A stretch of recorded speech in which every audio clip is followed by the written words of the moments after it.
بالکل سورج طلوع ہونے کے قریب تھا۔ پھر آپ صلی اللہ علیہ وآلہ وسلم بہت تیزی سے تشریف لائے، چنانچہ نماز کے لیے اقامت کہی گئی اور نبی علیہ السلام نے بڑی مختصر سی نماز فجر پڑھائی۔ جب آپ صلی اللہ علیہ وآلہ وسلم نے سلام پھیرا تو بآواز بلند فرمایا اپنی جگہوں پر ایسے ہی بیٹھے رہو۔ پھر آپ صلی اللہ علیہ وآلہ وسلم نے ہماری طرف متوجہ ہو کر فرمایا میں ابھی تمہیں بتاتا ہوں کہ میں تمہیں نماز پڑھانے کے لیے کیوں نہیں آیا، یعنی میں اتنا لیٹ کیوں آیا، اس کی ریزن بتاتا ہوں۔ میں رات کو بیدار ہوا، وضو کیا، جس قدر مقدر میں تھا میں نے نماز پڑھی، مجھے نماز میں اونگ آنے لگی، حتیٰ کہ وہ مجھ پر غالب آ گئی، تب میں نے اپنے رب کو بہترین صورت میں دیکھا، خواب کے اندر۔ کائنات میں ایک ہی ہستی ہے جس نے اللہ کو دیکھا ہے، وہ نبی علیہ السلام ہے، اور وہ بھی خواب میں۔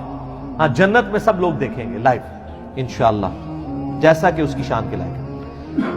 تو کہتے ہیں میں نے اپنے رب کو بہترین صورت میں دیکھا، چنانچہ میرے رب نے مجھ سے فرمایا محمد صلی اللہ علیہ وسلم۔ میں نے عرض کیا میرے رب میں حاضر ہوں۔ فرمایا فرشتے کس چیز کے بارے میں بحث و مباحثہ کر رہے ہیں؟ میں نے عرض کیا میں نہیں جانتا، یعنی خواب میں انہوں نے دیکھا کہ فرشتے کو آپس میں گفتگو کر رہے ہیں، لیکن نبی اسلام کو آواز نہیں آ رہی تھی، صرف ان کی آپس میں بحث و تکرار نظر آ رہی تھی۔ تو کہتے ہیں میں نے کہا یا اللہ میں نہیں جانتا۔ اللہ تعالیٰ نے 3 مرتبہ ایسے ہی فرمایا۔ پھر آپ صلی اللہ علیہ وآلہ وسلم نے فرمایا میں نے اپنے رب کو دیکھا کہ اس نے اپنا ہاتھ میرے کندھوں کے درمیان رکھا، حتیٰ کہ میں نے اس کے انگلیوں کے پوروں کی ٹھنڈک اپنے قلب اور سینے میں محسوس کی، یعنی یہ ہاتھ جیسا کہ اس کی شان کے لائق ہے، دونوں شانوں کے درمیان رکھا تو میں نے اپنے سینے میں اپنے رب کے ہاتھ کی ٹھنڈک محسوس کی، اور میرے سامنے ہر چیز واضح ہو گئی اور میں نے پہچان لیا۔ یعنی وہ جو فرشتوں والا معاملہ تھا وہ غیبی خبر اللہ تعالیٰ نے ٹرانسفر کر دی۔ پھر اب اللہ تعالیٰ نے دوبارہ پوچھا محمد، میں نے عرض کیا میرے رب میں حاضر ہوں۔ فرمایا مقرب فرشتے کس چیز کے بارے میں بحث کر رہے تھے؟ میں نے عرض کیا گناہ مٹا دینے والے اعمال کے بارے میں۔ تو اللہ نے فرمایا کہ محمد وہ کیا ہیں؟ میں نے عرض کیا جو کچھ اب فرشتوں والا علم حضور صلی اللہ علیہ وسلم کو بھی ٹرانسفر ہو گیا، کہ باجماعت نماز پڑھنے کے لیے پیدل چل کر جانا، یہ گناہ مٹا دینے والے اعمال ہیں، جو سورۃ الانعام میں سورہ طٰہٰ کے اندر آتا ہے نا کہ جو گناہ ہیں وہ نیکیاں جو ہیں گناہوں کو مٹا دیتی ہیں۔ تو یہ سورہ ہود کے اندر نیکیاں گناہوں کو مٹا دیتی ہیں، تو وہ کون سی نیکیاں ہیں؟ پیدل نماز کے لیے چل کے جانا، نماز کے بعد مسجد میں ہی بیٹھے رہنا، یہ دوسری نیکی۔ ناگواری کے باوجود اچھی طرح مکمل وضو کرنا، یعنی سردیوں میں تکلیف اٹھانی پڑتی ہے، ظاہر ہے آپ اگر صحیح کامل وضو کرتے ہیں۔ فرمایا پھر وہ کس چیز کے بارے میں بحث کر رہے تھے؟ میں نے عرض کیا درجات کے بارے میں۔ تو اللہ نے فرمایا وہ کیا ہے؟ میں نے عرض کیا کھانا کھلانا، کسی غریب کو کھانا کھلانا، نرمی سے بات کرنا، یعنی اگر کسی کو آپ نے کچھ دینا نہیں ہے کم از کم اسے جھڑک تو نہ دے بلکہ نرمی سے بات کریں، اور جب لوگ سو رہے ہوں تو نماز پڑھنا، یعنی تہجد کے لیے اٹھنا۔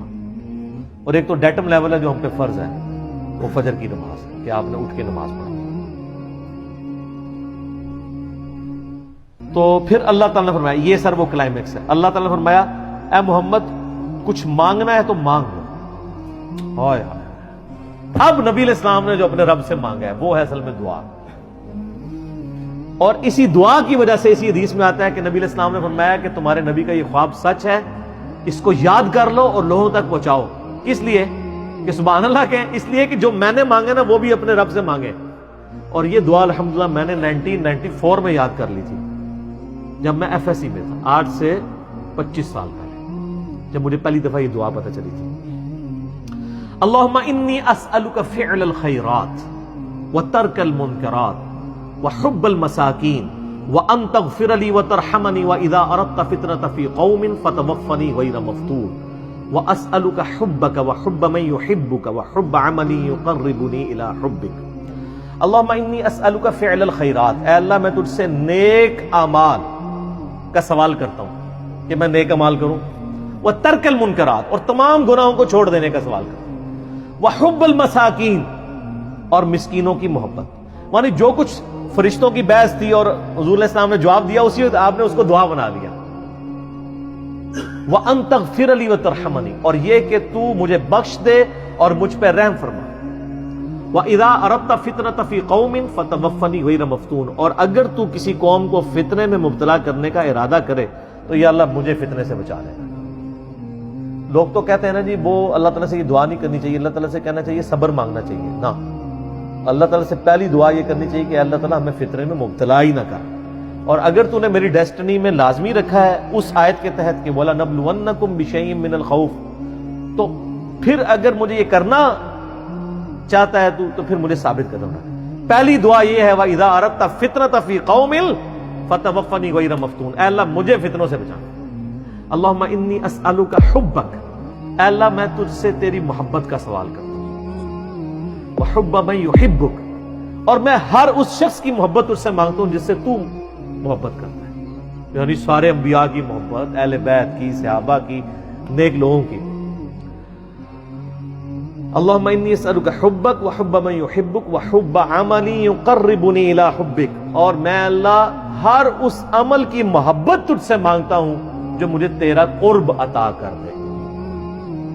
یعنی میرا ہر عمل ایسا ہو کہ جو مجھے تیرے قریب کرے.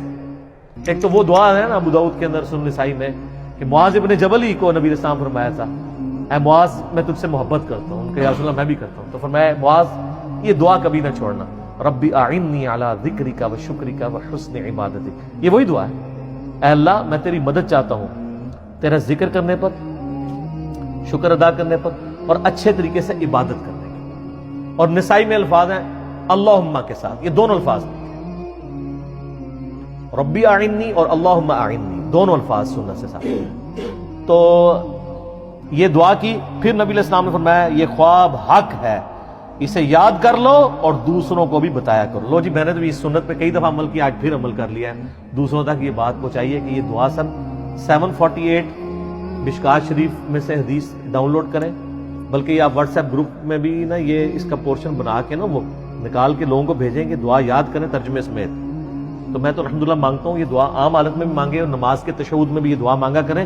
کئی دعاؤں کو یہ دعا کور کرتی ہے. تو آپ علیہ السلام فرمایا اسے یاد کرو، دوسروں کو بھی بتاؤ. پھر امام مشکات والے لکھتے ہیں کہ حدیث مسند احمد میں بھی ہے اور ترمذی میں بھی ہے، اور امام ترمذی نے فرمایا یہ حدیث حسن صحیح ہے. اور امام ترمذی کہتے ہیں میں نے محمد بن اسماعیل بخاری سے جب پوچھا تو انہوں نے فرمایا یہ حدیث صحیح ہے. اس حدیث کا نمبر مشکات میں 748 ہے، اور مسند احمد میں جلد 5 حدیث اور صفحہ نمبر 243 پہ 22,465 ہے. ترمذی میں آپ کو آسانی سے مل جائے گی 3235 ترمذی کے اندر. تو یہ وہ جو دعا ہے جی، اور نبی علیہ السلام نے یعنی امت کو کہا کہ یہ دعا آپ نے مانگنی ہے اور باقیوں کو بھی بتانی ہے، یاد کرنی ہے. ٹھیک ہوگی جی.